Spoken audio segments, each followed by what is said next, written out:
আবারও মুখোমুখি হচ্ছে ব্রাজিল বনাম আর্জেন্টিনা। সুপার ক্লাসিকোর হাই ভোল্টেজ ম্যাচটি কবে অনুষ্ঠিত হবে? ব্রাজিল আর্জেন্টিনার ম্যাচ মানে বাড়তি উত্তেজনা। দক্ষিণ আমেরিকার এই দুই পরাশক্তির ম্যাচের উত্তাপ ছড়িয়ে যায় সর্বোচ্চ স্তরে। এই দুই দলের লড়াই দেখতে মুখিয়ে থাকে পুরো ফুটবল বিশ্ব। ব্রাজিল ও আর্জেন্টিনা ভক্তদের আবারও আশা পূরণ হতে যাচ্ছে।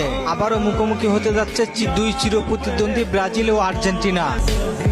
সর্বশেষ দুই দলের দেখায় ব্রাজিল হেরেছিল আর্জেন্টিনার কাছে বিশ্বকাপ বাছাই পর্বের সেই ম্যাচে সিলেসাওদেরকে 4-1 গোলের ব্যবধানে হেরেছিল।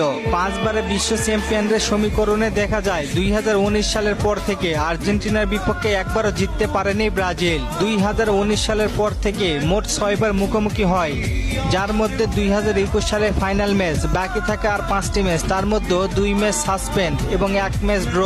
2023 ও 2025 সর্বশেষ দুই দলের দেখে আর্জেন্টিনার কাছে হারতে হয়েছে ব্রাজিলকে। তবে নতুন কোচ কার্লো আনচেলত্তির হাত ধরে সকল হারের বদলা নিতে চায় সেলেসাওরা।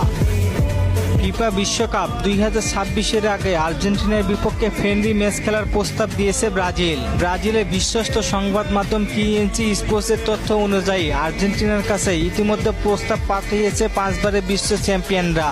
বিশ্বকাপের আগে নিজেদের বাজিয়ে নিতে চায় সেলেসাওরা, তাই আর্জেন্টিনাকে চ্যালেঞ্জ দিয়েছে ব্রাজিল। কিন্তু আর্জেন্টিনা কি খেলতে রাজি হবে? যখন কোচ ছিল তখন আর্জেন্টিনার ম্যাচ হারার ভয়ে ব্রাজিলের সঙ্গে ম্যাচগুলো